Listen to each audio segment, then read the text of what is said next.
अस्सलाम वालेकुम Pakistan, your watching sports buzz. और जीत की सोच के बाद हम अब स्पोर्ट्स बज़ में पहुंच आए और ये मजमूई तौर पे स्पोर्ट्स बज़ की तीसरी एपिसोड थी, क्योंकि जो ये स्पोर्ट्स बज़ का प्रोग्राम लॉन्च हुआ था तो आपको पता है उसके बाद जीत की सोच के जानिब हमें जाना पड़ा था। और जीत की सोच में आपने तबसरे भी सुने, तज़िये भी सुने और बिला आखिर लाहौर कलंदर चैम्पियन बनने में कामयाब हुई। लेकिन आज हम अब स्पोर्ट्स बज़ में सबसे पहले बात करेंगे दो ऐसे टॉपिक्स पे जो कि सबसे पहले न्यूजीलैंड और पाकिस्तान के हवाले से बात करेंगे। न्यूजीलैंड पाकिस्तान की सीरीज़ को भी रीस्केड्यूल किया गया। पहले 13 को मैच था, अब 14 को कर दिया गया और कुछ और रीस्केड्यूलिंग भी की गई। पहले टूर्नामेंट कराची से स्टार्ट होता, आपको टूर्नामेंट लाहौर से स्टार्ट होगा, वो हाई आके पकड़ेगा रावलपिंडी में और उसके बाद कराची की तरफ टूर्नामेंट को शिफ्ट किया जाएगा। और ये एक अच्छी स्ट्रेटेजी है, क्योंकि जिस तरह का कराची का क्राउड रिस्पॉन्स करता है उसको देख के लग ही रहा है कि पीसीबी अब स्ट्रेटेजी अच्छी बना रहा है और इसको लाहौर से पिंडी और पिंडी से फिर कराची मूव करेंगे तो यकीनी तौर पर कराची वाले क्राउड को भी थोड़ा सा उसमें चाम नजर आएगा। इसके अलावा हम बात करेंगे लेजेंड्स लीग के हवाले से, जिसमें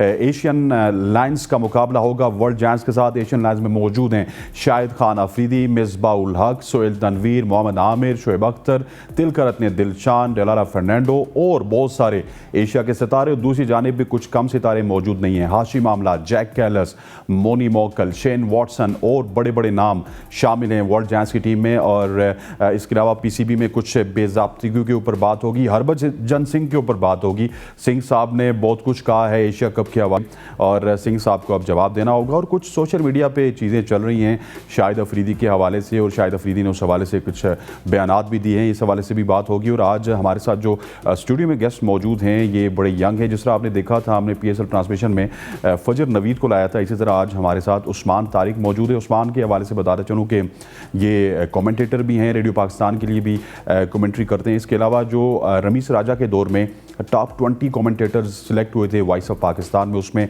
टॉप 5 में इन्होंने फिनिश किया था। क्रिकेट में बड़ी नज़र है और इस तरह के लोगों को हम हमेशा स्क्रीन पर लाते हैं ताकि आपकी इनसे मुलाकात करवा सके। उस्मान, वेलकम करते हैं आपको। और सबसे पहले आपसे जानना चाहूँगा, आपके नज़दीक ये जो सीरीज़ है पाकिस्तान वर्सेस न्यूजीलैंड, इसको क्यों शिफ्ट किया गया? पहले ये कराची में स्केड्यूल थी, अब ये लाहौर से स्टार्ट होगी, ये आएगी रावलपिंडी में और फिर कराची जाएगी। बहुत शुक्रिया हसनैन। बिल्कुल पाकिस्तान और न्यूजीलैंड के माबैन बहुत ही अहम सीरीज़ होने जा रही है। और वजह तो आप जानते हैं, अभी आप जानते हैं कि पाकिस्तान सुपर लीग का 8वां एडिशन जो है वो अपने अख्ताम को पहुंचा। तो शुरुआत में जब कराची में मैचेस हो रहे थे तो आपने देखा कि क्राउड की जो तादाद है वो कुछ खासी नहीं थी। और उसके बाद जब लाहौर मूव हुए, लाहौर में हाउसफुल में देखने को मिला। उसके बाद रावलपिंडी में बहुत अच्छा टर्न आउट रहा क्राउड का, लेकिन रावलपिंडी में सबसे अच्छा रहा। जी हाँ, रावलपिंडी में रावलपिंडी में बैठे हुए, रावलपिंडी सबसे अच्छा रहा। हाँ जी हाँ, रावलपिंडी में हमेशा से अच्छा होता है हसनैन।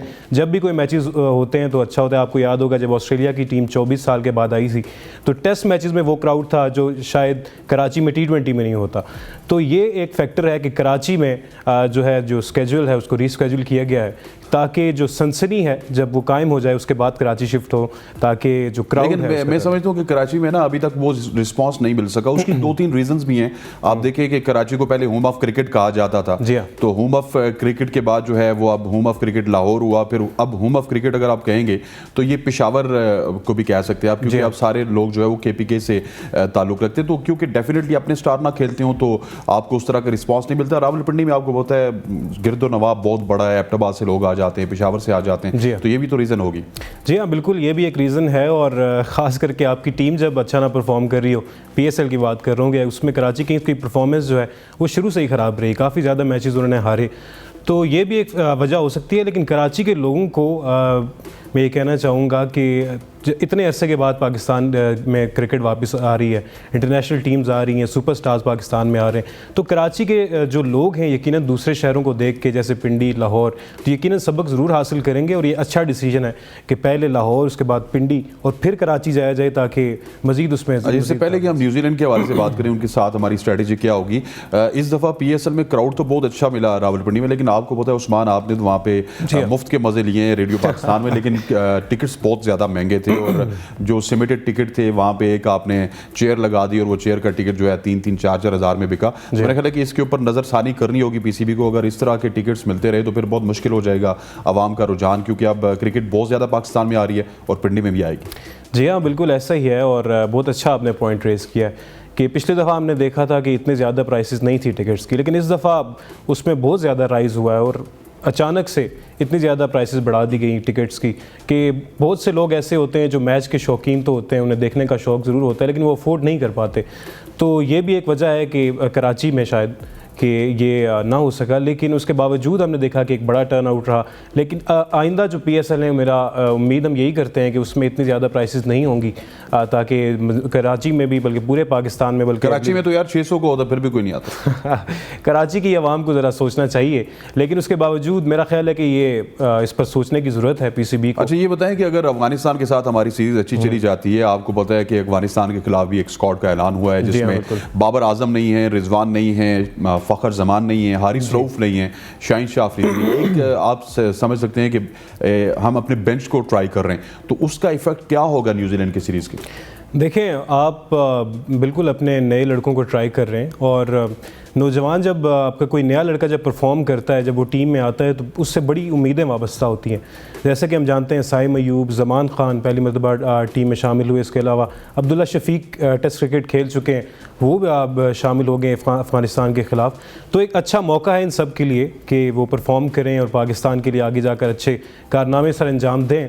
लेकिन इससे पहले भी आपने देखा कंट्रोवर्सी हुई कि जो सीनियर्स हैं उनको क्यों बिठाया जा रहा है, लेकिन ये अच्छा इकदाम है। मैं कहूँगा कि बड़ा अच्छा इकदाम है। अफ़गानिस्तान के ख़िलाफ़ आपकी सीरीज़ है और यहाँ पर नए लड़कों को ट्राई करना बहुत ज़रूरी था, जिन्होंने PSL में परफॉर्म कर रखा है और अपनी टीम्स को मैचेस जितवाएं, जैसे साइम अयूब हो गए, ज़मान खान फाइनल में आखिरी ओवर करवाना, प्रेशर मैच में इतना ज़बरदस्त ओवर कराना, और हमेशा आप उनको देखें कि उनको आखिरी ओवर दिया जाता है, शाहीन अफरीदी की जानिब से उन पर एतबार किया जाता है।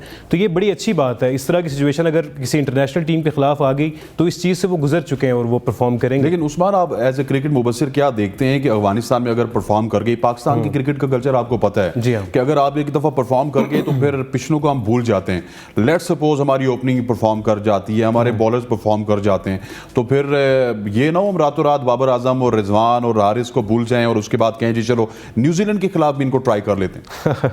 देखिए, आप साइम अयूब की अगर आप मैं बात करना चाहूँगा कि उन पहले आप देखें कि वो वन डाउन पोजीशन पर खेले, वहाँ पर उन्होंने दो 50s स्कोर की।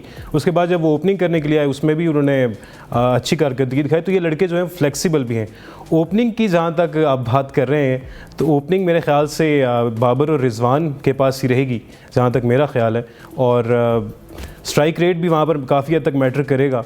लेकिन इसके बावजूद साइम अयूब, चूँकि बाबर नहीं है, तो साइम अयूब और इसके अलावा मोहम्मद हारिस का जो किरदार है वो बड़ा अहम होगा कि अगर वो एज एन ओपनर खेलते हैं तो किस तरह की परफॉर्मेंस होती है, और अगर टीम में आते हैं तो उसके बाद उनके साथ मतलब उनको ओपन खिलाया जाता है या मिडिल ऑर्डर में खिलाया जाता है। मोहम्मद हारिस पर भी अगर मैं बात करूँ तो वो भी मिडिल ऑर्डर के बैट्समैन हैं, फर्स्ट क्लास के अंदर वो मिडिल ऑर्डर पर भी बैटिंग कर चुके हैं, तो ओपनर पर भी, वन डाउन पर भी। तो ये दोनों लड़के जो हैं फ्लेक्सिबल भी हैं और अच्छा परफॉर्म भी कर। ये बताएं कि न्यूजीलैंड की टीम के खिलाफ हम ऑलरेडी खेल चुके हैं टेस्ट मैचेस, 2 टेस्ट मैच हमने ड्रॉ किए रिसेंटली, फिर एक ODI हमने जीता, एक उन्होंने जीता, ODI सीरीज भी बराबर हो गई थी। तो अब न्यूजीलैंड की टीम के खिलाफ स्ट्रेटजी क्या होनी चाहिए?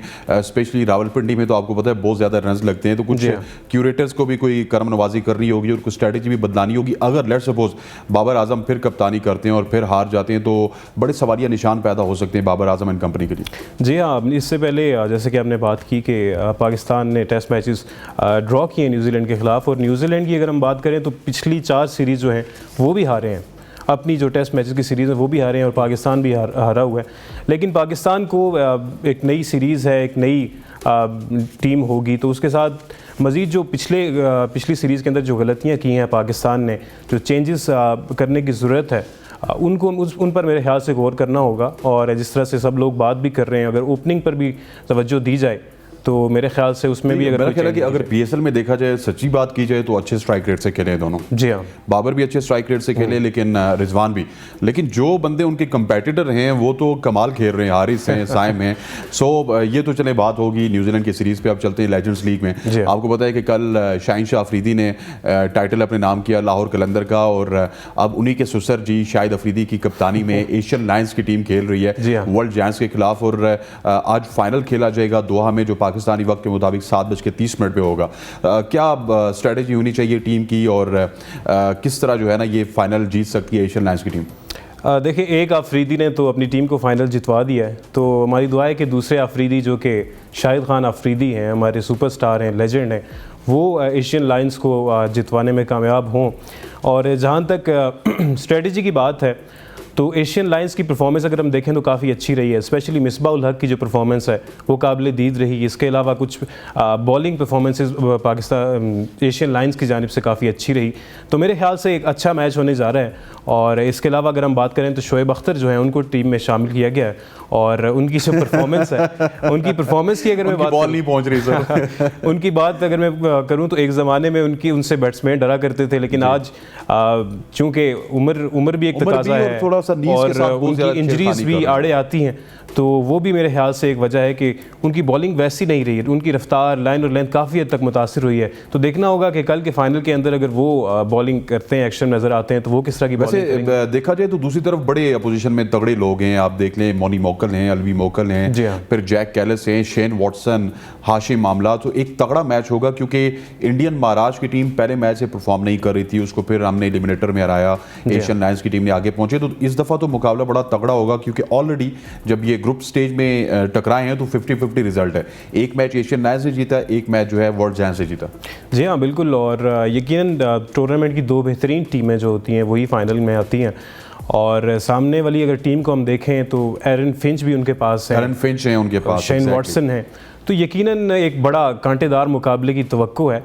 लेकिन मेरे ख्याल से उनकी अगर बैटिंग लाइनअप देखी जाए वर्ल्ड जायंट्स की तो वो ज़्यादा मजबूत नज़र आती है क्योंकि उनके पास जैसे मैंने कहा वॉटसन है, जैक कैलिस हैं जो कि माजी में कारनामे सर अंजाम दे चुके हैं। तो बिल्कुल इनके पास भी एशियन लायंस के पास भी उस्मान, आप समझती नहीं कि नए चेहरे काफ़ी ज़्यादा हैं ना जो अभी रिसेंटली रिटायर हुए हैं। हफीज़ रिसेंटली रिटायर होकर इस वक्त मोहम्मद आमिर हैं, सोहेल तनवीर हैं। सो ये भी तो एज होगा। और उस तरफ अगर देखेंगे तो एरन फिंच का भी उनको काफ़ी एज होगा। जी हाँ बिल्कुल। एरन फिंच जो हैं वो एक लंबे अरसे तक ऑस्ट्रेलियन टीम की कप्तानी करते रहे। उनके पास बहुत ज़्यादा एक्सपीरियंस है, काफ़ी अरसा उन्होंने क्रिकेट खेली है। और ये जब सब लोग आपस में दोबारा मिले और सोशल मीडिया पर हमने वीडियोस भी देखी इन सब की, तो एक बड़ा अच्छा इन्वायरमेंट भी है वहाँ का और सब आपस में घुल मिल कर रहते भी हैं। और जिस तरह से वो एक ज़माने में खेला करते थे, एक मतलब फिर से हम उनको एक्शन में देख रहे हैं, तो काफ़ी अच्छा भी लग रहा है। और जैसा कि आपने बात की कि उनके पास भी तमाम तर एक्सपीरियंस है और एशिया से भी तमाम तर एक्सपीरियंस एक साथ जुड़ चुका है। तो एक अच्छा फाइनल जो है देखने को मिला। अगर आपको ऑप्शन दिया जाए कि शोएब अख्तर को खिलाया जाएगा, मोहम्मद आमिर को खिलाया जाएगा, आप किसको खिलाएंगे और क्यों खिलाएंगे? देखिए मोहम्मद आमिर जो है वो PSL में भी, हालांकि उनकी टीम अच्छी परफॉर्मेंस नहीं दे सकी, लेकिन वो अच्छी परफॉर्मेंस देते रहे और वो अब ज्वाइन कर चुके हैं एशियन जायंट्स को। और शोएब अख्तर की जैसे मैंने पहले बात की कि उनकी बॉलिंग जो है वो बिल्कुल वैसी नहीं रही, काफ़ी हद तक ख़राब हो चुकी है। उनकी जो पेस है वो भी मुतासिर हुआ है, उनकी लाइन और लेंथ भी मुतासिर हुई है। तो मेरे ख्याल से मोहम्मद आमिर अच्छा ऑप्शन होंगे अगर फाइनल में उनको। और मोहम्मद आमिर के बारे में ये बताएं कि वो PSL भी खेल रहे हैं, लेजेंड्स लीग भी खेल रहे हैं, तो क्या इनका वापसी का कोई इरादा नहीं है? अब ये लीग्स वगैरह खेलते रहेंगे क्योंकि PSL जिस जोर से मोहम्मद आमिर ने खेली थी तो कहा यह जा रहा था कि इनकी टीम में वापसी मुमकिन है, लेकिन अब लेजेंड्स लीग खेल के तो वो अपने आप को बूढ़ा बना चुके हैं। बिल्कुल मोहम्मद आमिर वापस आना चाहते हैं, लेकिन आप जानते हैं कि उनकी कुछ वजूहत हैं जो अक्सर वो बयान भी करते रहते हैं टीवी पर कि जिनकी वजह से वो नहीं आते। लेकिन अगर उनको मौका दिया जाए तो मेरे ख्याल से वो दोबारा आ सकते हैं, बिल्कुल तैयार हैं। PSL में हमने उनकी परफॉर्मेंस भी देखी और इस वक्त वो बहुत बड़ा एज होंगे क्योंकि रिसेंटली पाकिस्तान सुपर लीग खेल कर इधर बाबर आजम को नहीं खेलने दिया उन्होंने। जी हाँ बिल्कुल। और बड़ा उनके दरमियान एक राइवलरी है बाबर आजम और आमिर के दरमियान, और वो देखने को भी मिली। और अब उन्होंने लेजेंड्स लीग में पहुँच कर ये एशियन लायंस को एक बड़ा एज हासिल है कि मोहम्मद आमिर है उनके पास जो कि रिसेंटली खेल कर गए हैं और अभी यंग है, उस तरह की उनकी एज भी नहीं है, उस तरह की नहीं है जिस तरह की बाकियों की है। 31-32 ही है। जी हाँ, और परफॉर्मेंस भी अच्छी है। चलें जी, 31-32 के मोहम्मद आमिर हैं और जिस तरह उस्मान ने आपको बताया कि मोहम्मद आमिर काफ़ी सूदमंद साबित हो सकते हैं क्योंकि सामने मोहम्मद आमिर के सारे ही बाबे हैं और उन बाबू की उम्र 40 से ज़्यादा है। हमारी बेस्ट विशेज़ हैं एशिया लायंस के लिए, एशिया लायंस जाए खेले क्योंकि उसके कप्तान है शाहिद खान अफरीदी, उसमें मौजूद है मिसबाह उल हक, मोहम्मद हफीज़, सोहेल तनवीर, मोहम्मद आमिर, अब्दुल रज़ाक भी उस टीम का हिस्सा है। लेकिन अब्दुल रज़ाक जिस तरह बॉलिंग कर रहे हैं, लग ही रहा है कि अब्दुल रज़ाक ने ज़िंदगी में कभी बॉलिंग नहीं की क्योंकि अब ये सारे जो है ना वो चिल मार रहे हैं आराम से टीवी में, रेडियो में और कमेंट्री बॉक्स में बैठ के कमेंट्री करते हैं। क्रिकेट खेलना थोड़ा सा मुश्किल है और यही कुछ मुश्किलात शोएब अख्तर को भी देखने को मिली हैं और शोएब अख्तर का बॉल बिल्कुल नहीं पहुंच रहा था। यहाँ पर वक्त हुआ जाता है एक छोटी सी ब्रेक का। ब्रेक के बाद वापस आएंगे तो बात करेंगे पाकिस्तान सुपर लीग सीज़न 8 की जो टीम अनाउंस हुई है उसके हवाले से। Stay with us. Sports buzz. और अब हम बात करेंगे एक ऐसे टॉपिक पे पे जो कि 4 जो है ना वो क्या कहते होते टीम्स अनाउंस हुई है, और ये टॉपिक पूरा महीना जो है वो ज़ुबान ज़द-ए-आम रहा पाकिस्तान सुपर लीग सीज़न 8 के हवाले से। और अब एक टीम भी बनाई गई है जिसको बाजिद खान ने बनाया, डैरन गंगा ने बनाया, निक नाइट उसमें शामिल थे, हारून रशीद जो कि चीफ सिलेक्टर हैं पाकिस्तान टीम के वो भी शामिल थे, और पाकिस्तान टीम की जो साबिक कप्तान हैं सना मीर, उन्होंने एक टीम बनाई है। उस टीम के कप्तान हैं शाहीन शाह अफरीदी, उस टीम में मौजूद हैं मोहम्मद रिजवान, बाबर आजम के साथ साथ मोहम्मद हारिस मौजूद हैं। और इंटरेस्टिंग बात यह है कि साइम अयूब भी इस टीम में शामिल है, लेकिन उनको 12वां खिलाड़ी करार देकर शामिल किया गया। ओवरसीज़ की अगर बात की जाए तो इस टीम में कैरन पोलार्ड मौजूद हैं, राशिद खान मौजूद हैं। बॉलर्स की बात की जाए तो शाहीन शाह अफरीदी का साथ देंगे इस टीम में। पिक्चर की हद तक मेरा ख्याल मुकाबला तो होगा नहीं। अब्बास अफरीदी हैं, एहसानुल्लाह हैं। सबसे पहले चलते हैं सर, ये जो टीम बनाई गई है इससे आप किस हद तक मुतफिक हैं, क्योंकि जो 5 खिलाड़ी हैं वो मुल्तान से बनाए गए हैं, और मुल्तान आपको पता है कि रनर अप टीम है। इसके अलावा लाहौर के 2 खिलाड़ी हैं, पेशावर जिन्होंने एलिमिनेटर हारा था उनके 3 खिलाड़ी शामिल हैं, लाहौर के 2 और इस्लामाबाद और कराची किंग्स के एक खिलाड़ी शामिल है। No one from Quetta gladiators. बिल्कुल, जैसे कि आपने कहा कि मुल्तान की जो परफॉर्मेंस है वो टूर्नामेंट के स्टार्ट से ही बड़ी ज़बरदस्त रही। और अगर आप टॉप स्कोरर्स की बात करें, टॉप विकेट टेकर्स की बात करें, तो उसमें मुल्तान के 2 बॉलर्स शामिल थे। एहसानुल्लाह, अब्बास अफरीदी उस फहरिस्त में थे, उसामा मीर इस फहरिस्त में शामिल थे। तो यकीनन मुल्तान की ये एज़ एक्सपेक्टेड था कि उनकी प्लेयर्स की तादाद ज़्यादा होनी थी। लाहौर की मेरे ख़्याल से 2 प्लेयर्स जो हैं वो कम हैं, तो कम से कम उनकी जो परफॉर्मेंसेस रही हैं, सिकंदर रज़ा की आप परफॉर्मेंसेस देख लें, इसके अलावा फ़खर ज़मान ने सेंचुरी स्कोर की, और शाहीन शाह अफरीदी इस तरह से उन्होंने टीम को लीड किया। और फाइनल में आखिरी मुकाबला जिसमें सबसे ज़्यादा प्रेशर होता है आपके ऊपर, उन्होंने जिस तरह से परफॉर्म किया है। कोयटा की परफॉर्मेंसेस काफ़ी ख़राब रही हैं। आप जब इतने मैचेस हार जाते हैं और बहुत सी उम्मीदें आपके फ़ैन्स को आपसे वाबस्ता होती हैं, लेकिन जब आप परफॉर्म नहीं करते तो फिर यकीनन दुख होता है। और तमाम तर जो जिन लोगों ने ये टीम बनाई है वो भी यकीनन देख रहे हैं। तो एज़ एक्सपेक्टेड उनका कोई भी खिलाड़ी नहीं है, लेकिन एक आध ज़रूर होना चाहिए था उनका भी, जिस तरह रिप्रेजेंटेशन हो जाती। जी हाँ, रिप्रेजेंटेशन ज़रूरी थी। जिस तरह मार्टिन गप्टिल खेले और उमर अकमल को ही अगर शामिल कर लिया जाता जिस तरह से उन्होंने 1-2 इनिंग्स खेली हैं और आखिरी मैच के अंदर भी अच्छा खेल रहे थे लेकिन आउट हो गए। तो बहरहाल एक अच्छी टीम जो है ये तमाम तर टीम। अच्छा, इस टीम को जब ब्रेकआउट इसका ब्रेक डाउन किया जाए तो सबसे पहले मैं ब्रेक डाउन करूंगा शाहीन शाह अफरीदी का, जो कि 2019 में ये कॉन्सेप्ट मुतारिफ करवाया गया था पीएसएल की जानिब से कि पीएसएल की पूरे टूर्नामेंट की बेस्ट टीम जो है वो आती थी, उसकी लिस्ट आती थी। 2019 से शाहीन शाह अफरीदी इस टीम में मौजूद हैं और इस दफ़ा उनको इजाफी जिम्मेदारियाँ दे दी गई हैं कप्तानी की। तो उनके ऊपर आप थोड़ा सा उनकी परफॉर्मेंस के ऊपर बताइए। वैसे उनकी परफॉर्मेंस पूरा पाकिस्तान भूल गया जो उन्होंने 44 रन बनाए 15 बॉल पे, लेकिन बॉलिंग में मुझे टू बी फ्रैंकली स्पीकिंग बहुत ही ज़्यादा फीके लगे शाहीन शाह अफरीदी।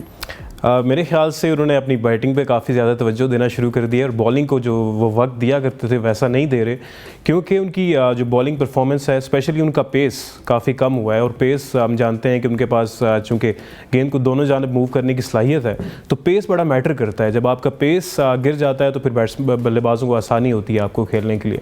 तो बिल्कुल आप सही कह रहे हैं, बैटिंग में उनकी परफॉर्मेंस बड़ी ज़बरदस्त रही, लेकिन बॉलिंग उनकी वैसी नहीं रही जैसे कि उनको करनी चाहिए थी। हालाँकि फ़ाइनल में उन्होंने कुछ विकेट्स ली हैं, लेकिन इसके बावजूद शाहीन शाह अफरीदी जिस तरह से उनको कप्तान बनाया गया, बिल्कुल दुरुस्त फैसला है। हालांकि उनके बड़े मजबूत ओपोनेंट हो सकते थे मोहम्मद रिजवान, जिनको बड़ा ज़बरदस्त कहा जाता है, कप्तानी करते हैं, मिस्टर कूल उनको कहा जाता है कि हमेशा कूल एंड काम रहते हैं। तो कैप्टेंसी जो है वो कूल एंड कामनेस का नाम है। जब तक आप कूल और काम नहीं रहेंगे तब तक आप अपनी जो तमाम तर टीम है, जो तमाम तर प्लान्स हैं, उनको यूटिलाइज़ नहीं करते। तो शाहीन शाह अफरीदी एग्रेसिव ज़रूर दिखाई दिए, कुछ मौके ऐसे थे जिन पर अपना टेम्परामेंट भी लूज़ करते हुए थोड़ा एक्स्ट्रा करते हैं, इसकी क्या रीज़न है? लेकिन उसके बावजूद देखें, फास्ट बॉलर के पास एग्रेशन होता है और जब आपको, लेकिन उस्मान मसला ये है ना कि आप यहाँ पे आप पहली दफ़ा आए ना, आप 2-3-4 दिन बाद आएंगे ना तो आपको प्रैक्टिस हो जाएगी ना। जी हाँ। तो इसी तरह जरा आप रेडियो में करते हैं या और शोज करते हैं या कमेंट्री करते हैं, तो शाहीन शाह अफरीदी जब पिछले 2-3-4 सीजन में हमने देखा ना, इनके पास स्पेस भी इससे अच्छा था, ये इससे ज़्यादा एलबीडब्ल्यूज आउट करते थे, इससे ज़्यादा ये पहले ओवर में विकेट लेते थे।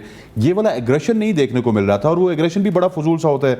बॉल उठ के फेंक दी, फिर बाद में आपने देखा होगा कि उसके बाद गले भी लगाते हैं। तो यही एग्रेशन अगर आमिर कर दें बड़ा बुरा यही एग्रेशन अगर शाइन कर दें तो ओहो। देखिए फास्ट बॉलर्स के पास जैसे कि मैंने कहा एग्रेशन होना चाहिए। हारिस रऊफ भी आपको कभी कभार एग्रेसिव दिखाई देते हैं, आमिर तो अक्सर नज़र आते हैं, शाहीन अफरीदी इस दफ़ा नज़र आए और ये एग्रेशन ज़रूर होना चाहिए।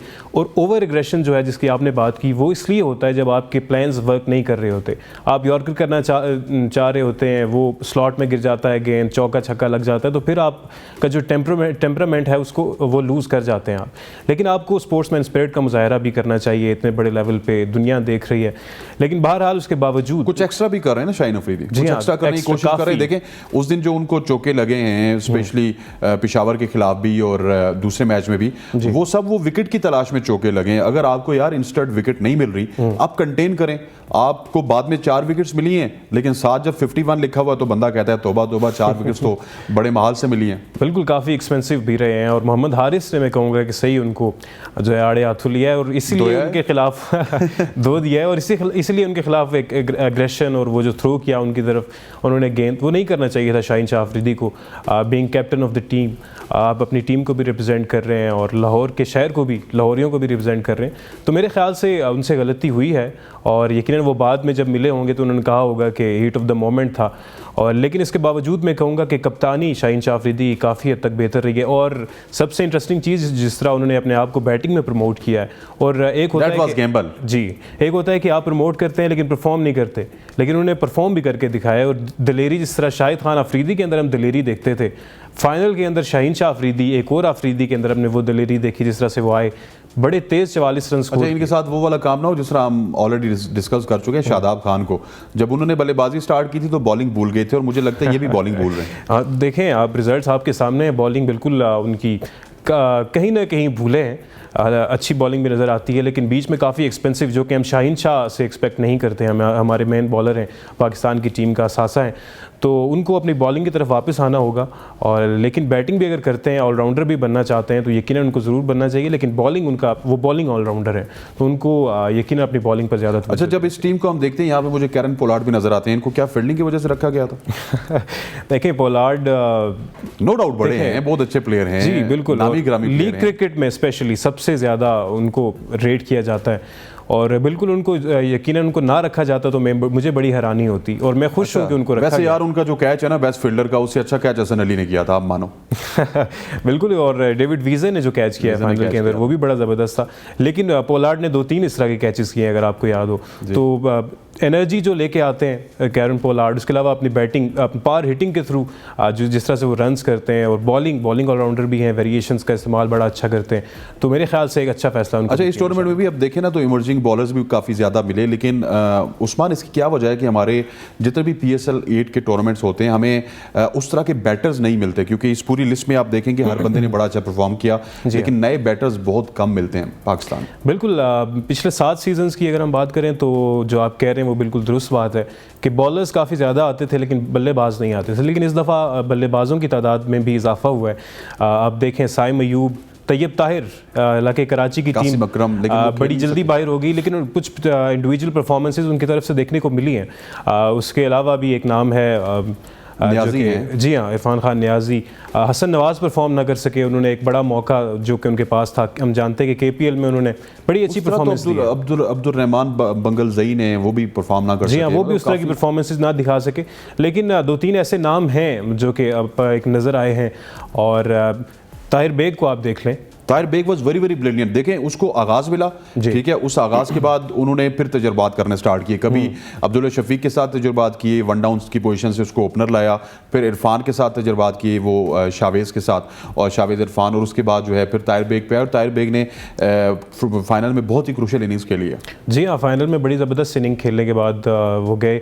लेकिन ताहिर बेग के हवाले से मैं कहूँगा कि उनको अपनी टेक्निक पर थोड़ा वर्क करने की ज़रूरत है। जिस क्रॉस ऑफ द बैट खेलते हैं, जब मैं आपको याद दिलाता चलूँ कि जब फ़खर ज़मान नए नए आए थे तो वो भी इस तरह खेलते थे। मुझे उनके अंदर काफ़ी सिमिलरिटीज़ नज़र आती हैं, सिर्फ एक बाएं हाथ का प्लेयर है और एक दाएं हाथ का, लेकिन उनको अपनी टेक्निक पर वर्क करना होगा। ओवरऑल वो भी एक अच्छे बल्लेबाज हैं और अगले PSL में अगर उनको दोबारा से मौका दिया जाता है तो मेरे ख्याल से वो काफ़ी कुछ सीख के आएंगे, जो गलतियाँ उन्होंने की, जो जिस तरह से बीच में वो उनका नंबर भी चेंज किया गया, तो मेरे ख्याल से वो भी एक अच्छा ऑप्शन हो सकते हैं। तो बल्लेबाजों की फहरिस्त में एक और नाम भी है। मोहम्मद हारिस और आज़म खान दोनों इस टीम में शामिल हैं, और अगर आपको ये चॉइस दी जाए कि मोहम्मद हारिस और आज़म खान में से किसी एक को टीम में रखना है या दोनों को टीम में रखना है, तो किसकी गुंजाइश आप बनाएंगे? देखिए, आपने बड़ा मुश्किल सवाल कर दिया है। आज़म खान जो हैं वो जेन्युइन पावर हिटर हैं, लेकिन इस दफ़ा पीएसएल के अंदर हमने देखा कि उन्होंने अपनी इनिंग्स को बिल्ड भी किया।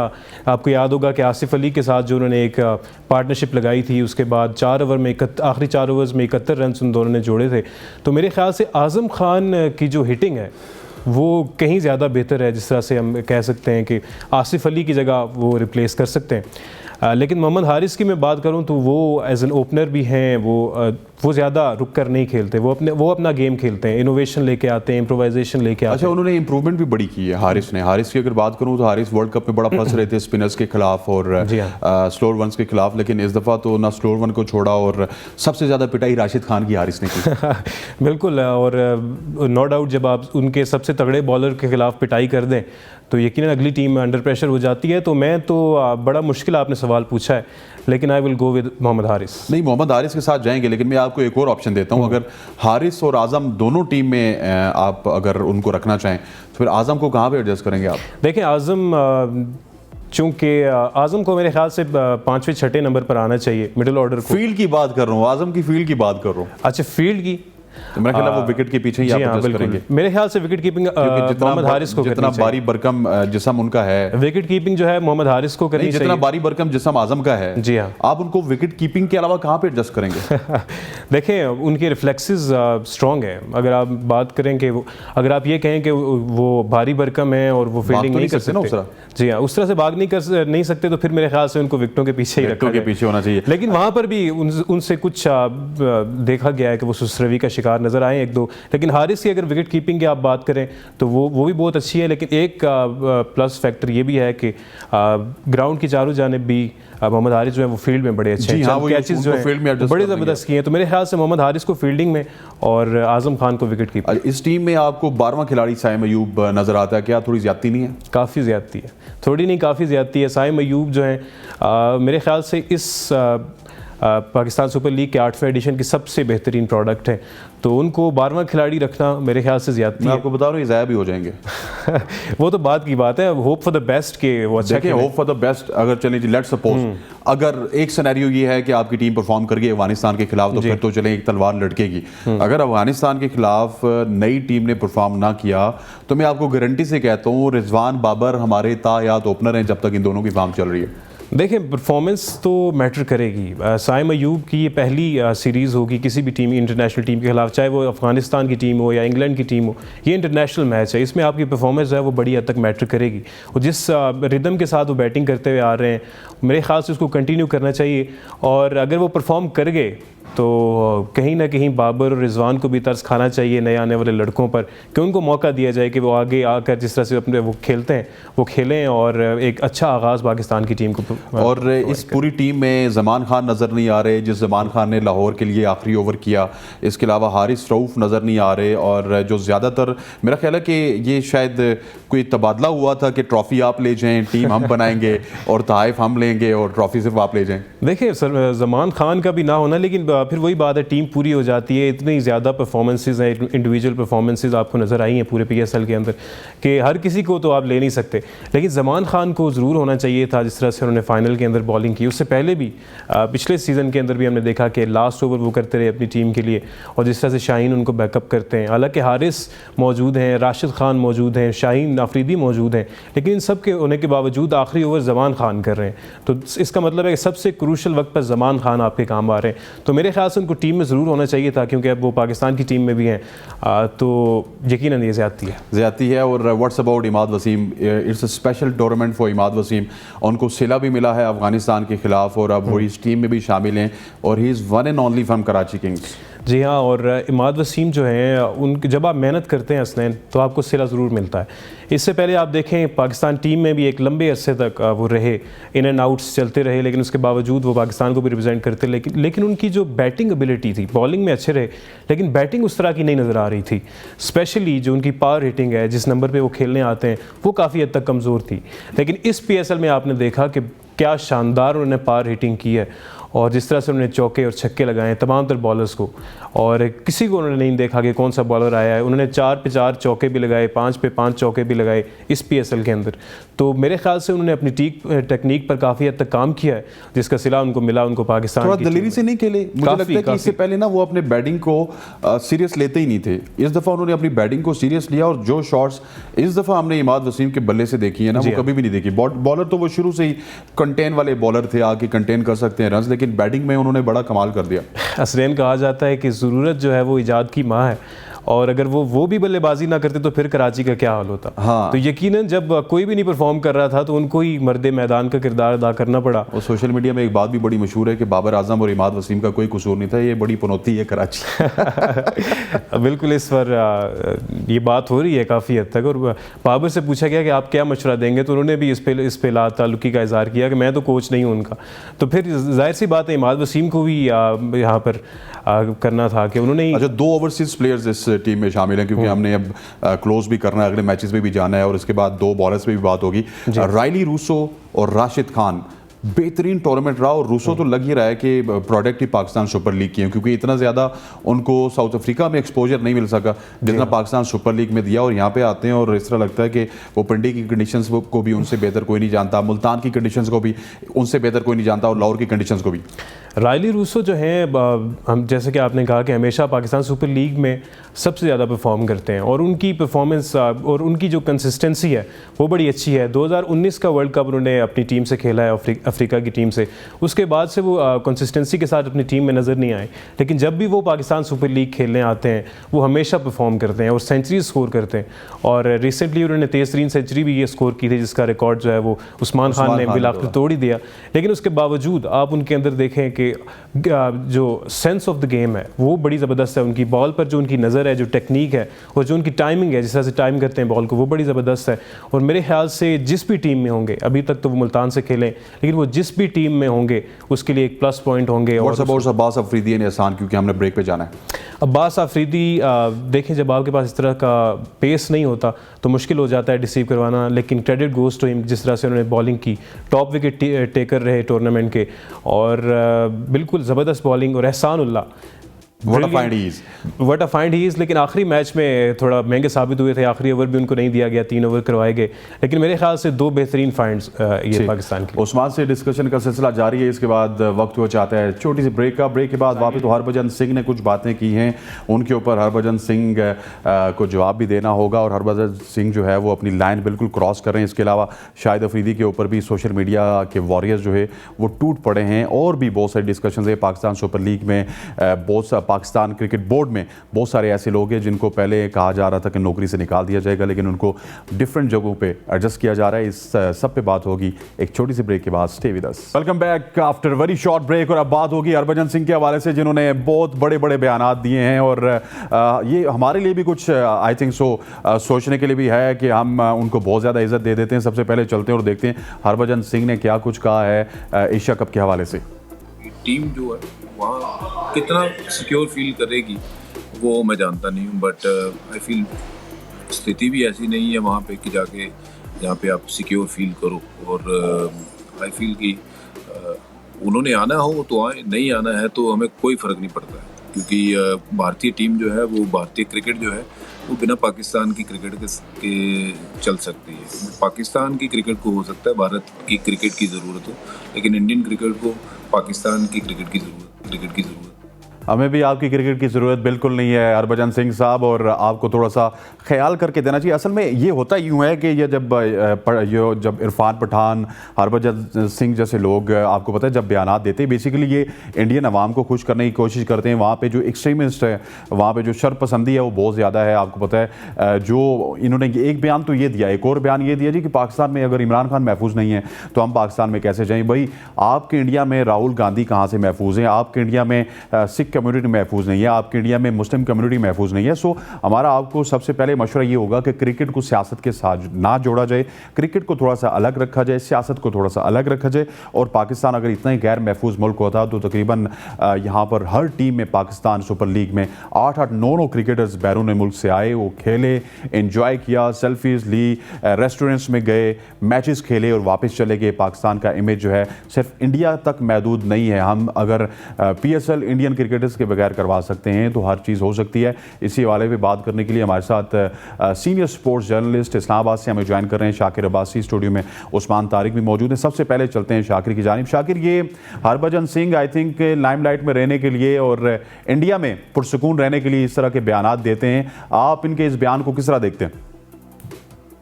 हरभजन सिंह उन चंद क्रिकेटर्स में शामिल हैं जो हमेशा कंट्रोवर्शियल बात करते हैं, और ये वही जो आपने बात की कि जब आपकी जो है वो मकबूलियत कम होना शुरू हो जाती है तो इंडिया में एंटी पाकिस्तान जो सेंटिमेंट है वो काफी बिकता है। चाहे वो कोई पॉलिटिशियन हो, वो भी जब कहीं भी खबरों में ना आए तो उसने भी एंटी पाकिस्तान को बात कर देनी, और यही काम अब क्रिकेटर्स ने भी वहां के उन्होंने शुरू कर रखा है। तो हरभजन सिंह की ये बात बहरहाल उनका अपना नजर है। मैं उनकी एज अ प्लेयर बड़ी कदर करता हूँ, बड़े अच्छे क्रिकेटर रहे हैं, लेकिन इन इश्यूज पर मेरा ख्याल है क्रिकेटर्स को नहीं पढ़ना चाहिए, बल्कि इनको तो वो रोल प्ले करना चाहिए जो इनका DNA पे पता है कि पाकिस्तान और इंडिया के मैचेस होंगे, सीरीज बहाल होगी तो इस रीजन में क्रिकेट रोक पाएगा, दोनों मुल्कों के दरमियान ताल्लुकात में बेहतरी आएगी। तो ये जो नॉन पॉलिटिकल पीपल होते हैं उनका काम बनता है कि वो दूरियां पैदा करने के बजाय ब्रिज बने, कुर्बत लाए। आप देखें पिछले दौर में जब वज़ीर आज़म इमरान खान थे यहाँ तो नवजोत सिंह सिद्धू ने कितना जबरदस्त रोल प्ले किया, एक ब्रिज किया दोनों मुल्कों को, और जो सिखों का इतना बड़ा एक दरीना मुतालबा था कि उन्हें करतारपुर कॉरिडोर जो उनकी वन ऑफ द मोस्ट जो है वो मुकद्दस एक दरगाह है वहां पर उनको एक्सेस दी जाए।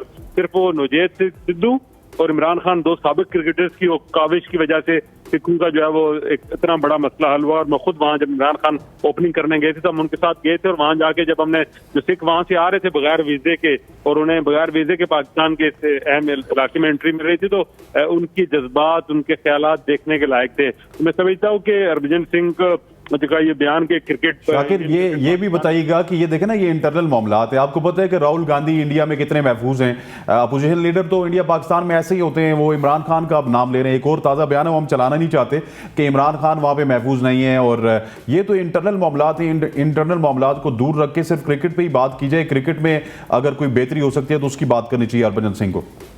बिल्कुल, मैं यही बात बार बार कह रहा हूं कि क्रिकेटर्स को पॉलिटिक्स करने के लिए पॉलिटिशियन पहले से बहुत मौजूद हैं। आप जिस तरह बात करें, आप राहुल गांधी की बात करें, कल मैं एक वीडियो देख रहा था, हमारे किसी टीवी पे चल रही थी कि एक मुसलमान वहाँ MLA उनको स्टेज पर जाकर एक हिंदू ने वहाँ चपेड़ मार दी बड़े जलसे में। तो वो बाकी वीडियोज में हमें वो रोल प्ले करना चाहिए जिसमें पॉजिटिविटी आए, जो उनकी तरह नेगेटिविटी नहीं क्रिएट करनी चाहिए। लेकिन जो उनकी ये बात कि पाकिस्तान क्रिकेट के बगैर इंडियन क्रिकेट चल सकता है और इंडियन क्रिकेट के बगैर पाकिस्तान क्रिकेट नहीं चल रहा, अल्हम्दुलिल्लाह इंडियन क्रिकेट के बगैर भी पाकिस्तान क्रिकेट चल रहा है और बहुत अच्छा चल रहा है, जिसकी अभी कामयाबी से PSL का इनेकाद है। दुनिया भर की तमाम टीमें, इंडिया को छोड़कर दुनिया का हर प्लेइंग कंट्री पाकिस्तान आ चुका है, यहाँ खेल चुका है। अभी न्यूजीलैंड की टीम का आज रीशेड्यूल है द्वारा, वो भी अगले माह पाकिस्तान पहुंच रहे हैं। तो अल्हम्दुलिल्लाह पाकिस्तानी क्रिकेट बहुत अच्छी जा रही है।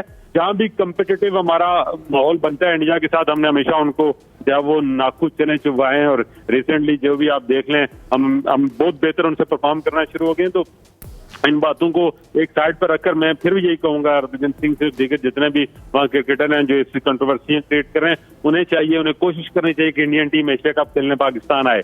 और हम भी ये चाहते हैं कि पाकिस्तान जो क्रिकेट लवर्स हैं वो चाहते हैं कि इंडियन पाकिस्तान और पाकिस्तान इंडिया खेलना जाए। मैं आपको बताऊं, मेरे बहुत से लोगों से राब्ते रहते हैं इंडिया में, हमारे स्पोर्ट्स जर्नलिस्ट हैं, स्पेक्टेटर्स हैं, वो बड़ी उनकी डिमांड है और बड़ी ख्वाहिश है कि पाकिस्तान टीम वहां आए।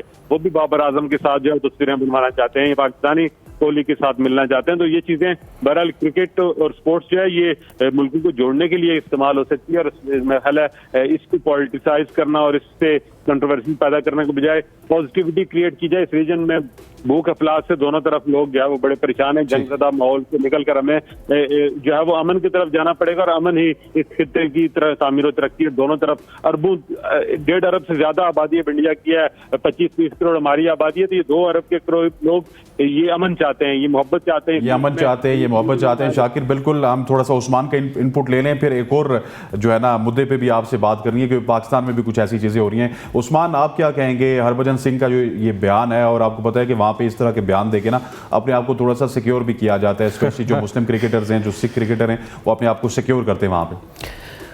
हरभजन सिंह और इसके अलावा भी कुछ भारतीय क्रिकेटर्स जो कि माजी में खेलते रहे इंडियन टीम के लिए, हालांकि पाकिस्तान के जो तमाम तर प्लेयर्स हैं उनकी बड़ी रिस्पेक्ट करते हैं, उनकी बड़ी दोस्ती भी है, लेकिन उसके बावजूद कुछ इस तरह के बयानात उनकी तरफ से सामने आते हैं, स्पेशली पाकिस्तान के ख़िलाफ़, कभी पाकिस्तान की आवाम के ख़िलाफ़। तो मेरे ख्याल से ऐसा नहीं होना चाहिए। और जैसे कि बात कर रहे थे शाकिर भी कि उनकी क्रिकेट में, हालांकि वो बहुत बात करते हैं, गुरूर और तकब्बुर है उनके अंदर, वो बात करते हैं कि हमें किसी की ज़रूरत नहीं है, लेकिन उनकी क्रिकेट के अंदर बहुत ज़्यादा इन्फ्लुएंस है पॉलिटिक्स का, और अपने पॉलिटिशियंस को खुश करने के लिए, अपनी आवाम को खुश करने के लिए वो इस तरह के बयानात देते रहते हैं। और मेरे ख्याल से एक और वजह ये भी है कि वो लेजेंड लीग का हिस्सा थे, जिससे वो अब आउट हो चुके हैं, तो मेरे ख्याल से वो गुस्सा भी अब उन्होंने इधर उतारा है। लेकिन ऐसा नहीं होना चाहिए, उनको पाकिस्तान आना चाहिए। Pakistan is the safest country for cricket.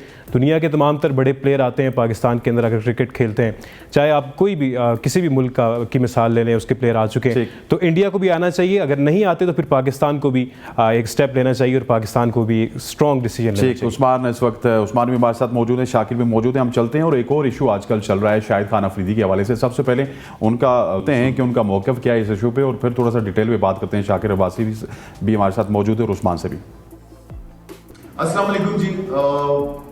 मैं देख रहा हूं कि कल से सोशल मीडिया के अंदर जो मेरे नाम से एक स्टेटमेंट अबाउट इमरान भाई चल रही है, बहुत ही अफसोस की खबर है। जो भी इस चीज को लेके चल रहा है वो एक बहुत ही गंदा या गंदी सियासत करने की कोशिश कर रहा है। मैं इस सियासत में न पढ़ना चाहता हूं, न इसका हिस्सा हूं।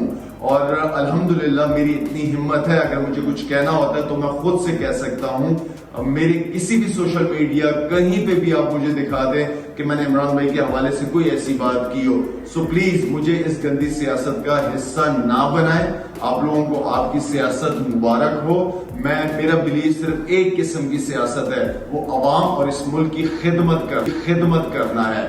जी, तो शाहिद अफरीदी के बयानात आपने सुनिए। शाकिर, ये क्या हो रहा है पाकिस्तान में? जिस तरह हम इंडिया की बात कर रहे थे, वो भी क्रिकेट पे फोकस नहीं कर रहे, सियासत को बीच में धकेल रहे हैं। और इस वक्त भी शाहिद खान अफरीदी जी, जिनका ट्विटर हैंडल बिल्कुल खाली था, जिनका फेसबुक बिल्कुल खाली था, और रातों रात एक बयान चलाया गया कि शाहिद अफरीदी कुछ इस तरह की बात कर रहे हैं। और उसके बाद जो कुछ शाहिद अफरीदी के साथ हुआ वो आपने भी देखा होगा, हमने भी देखा, और लोगों ने खूब जो है ना मज़े भी लिए, और कुछ लोगों ने बड़े गलत कमेंट्स भी किए शाहिद अफरीदी के हवाले से भी, और स्पेशली जो उनकी बेटियों के ऊपर बात हुई। तो आई थिंक पाकिस्तान में ये कल्चर जो फ़रोग दे रहा है, इसको हमें जो है ना इसकी मजम्मत करनी चाहिए।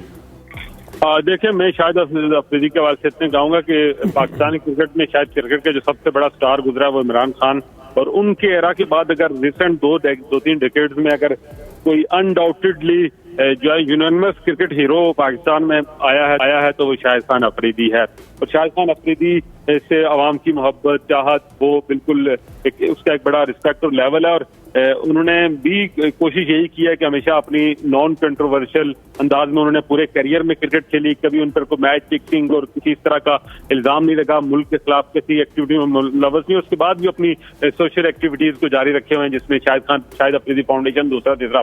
अब इस तरह की कोई बात जब सामने आती है, जिस तरह उन्होंने अज़राए मजाक वो एक क्लिप जो है वो लेजेंड लीग के दौरान इमरान जो शोएब अख्तर का चैनल है उसके ऊपर उनका कि प्लस्तर नहीं उतर रहा है, इसका तो प्लस्तर बाय द वे वो छेड़ बन गई पाकिस्तान तहरीक इंसाफ की कारकुनान की। शायद उस एक जुमले का जो उन्होंने एक मजाक के तौर पर कहा, उसको इन्होंने जवाब बनाकर इस तरह की उनके खिलाफ एक नामुनासिब कैंपेन शुरू किया है। और मैं इसकी मजम्मत भी करता हूँ, और मैं ये चाहूंगा कि जिस तरह इमरान खान खुद हर इशू पर आकर ट्वीट करते तो उनको भी इस तरह की बात करते हुए अपने। शाकिर, ये क्यों हो रहा है कि पोलराइजेशन इतनी ज्यादा हो गई है कि हमारे अगर मतलब की बात हमारा कोई सुपरस्टार भी नहीं करेगा तो हम उस पर लान तान स्टार्ट कर देते हैं और इस तरह की बातें करते हैं? मतलब ये तो अजीबो गरीब किस्म का कल्चर परवान चढ़ रहा है। शाहिद अफरीदी इस पूरे पाकिस्तान में, आपको पता है कि शाहिद अफरीदी के परस्तारों की तादाद सिर्फ पाकिस्तान में नहीं बल्कि दुनिया भर में है, और एक छोटी सी बात हुई और उसके बाद बस स्टार्ट हो गए सारे।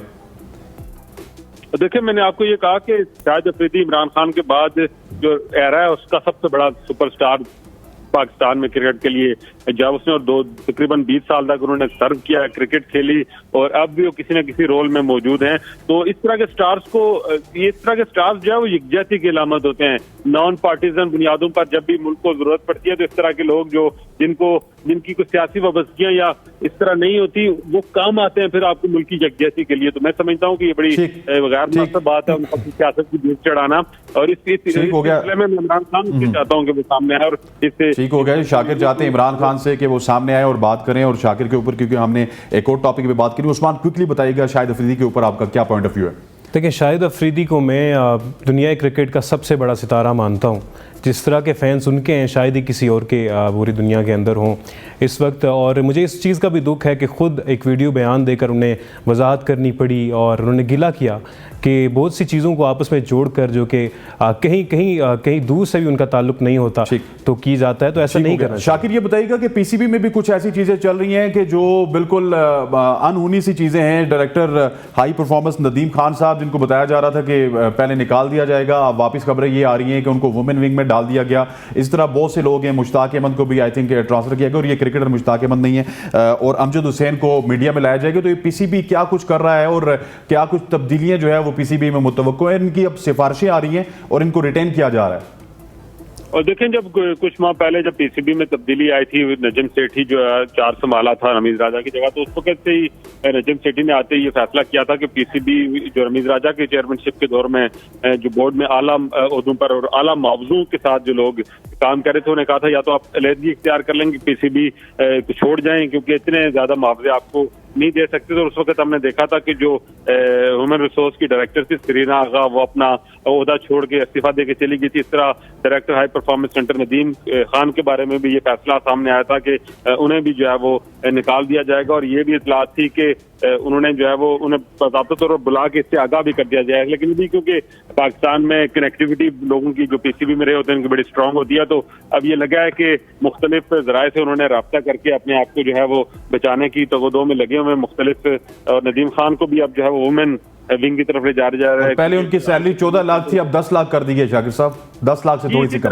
ना सिर्फ ये आपको बताऊं, बल्कि पीसीबी में मीडिया मैनेजमेंट में जितने लोग थे, समी बर्नी और दीगर, इनकी भी तनख्वाहें भी काफी कट लगा। और इस उम्र में बहुत सारे लोग ऐसे हैं जो उन्हें कोई अल्टरनेट जॉब मिल नहीं सकती। जो 10 लाख में काम कर रहा था वो 6 लाख में भी काम करने पर राजी है, क्योंकि अल्टरनेट उनका बंदोबस्त नहीं है। तो पाकिस्तान में जो हालात हैं, इसमें नौकरी जाने से बेहतर है कि वो कम पैसों पर नौकरी पर राजी होगी। और यही इतलात है कि पीसीबी में जो आला मुआवजों पर, ज्यादा मुआवजों पर काम कर रहे थे, वो लोग अब राजी हैं कम मुआवजों पर भी काम करने के लिए। और ये अच्छा फैसला है। इतने लाखों, देखे ना, कुछ लोग 15-15 और 25-25 लाख भी तनख्वाहें ले रहे थे पीसीबी। ठीक हो गया शाकिर, ठीक हो गया। ये मतलब शाकिर का कहना ये है कि अब जो है ना इनकी तनख्वाहें इस वजह से भी कट हो रही है कि उनको पता भी है कि ये नौकरी की ओर नहीं मिलेगी और इनकी तनख्वाहें भी कट हो रही हैं। चले, पाकिस्तान का भी फायदा होगा, पीसीबी को भी फायदा होगा। Shakir Abbasi, senior sports journalist, हमारे साथ मौजूद थे टेलीफोन कॉल पे, आपका शुक्रिया। उस्मान तारिक हमारे साथ थ्रू आउट द प्रोग्राम रहे। Usman, thank you very much for joining us. और ये था आज का स्पोर्ट्स बज़ पूरे का पूरा शो। और कल एक दफ़ा फिर एक नई जो है वो सोच के साथ और कुछ नए टॉपिक्स के साथ आपसे मुलाकात होगी। तब तक के लिए दीजिए इजाज़त। अल्लाह हाफ़िज़।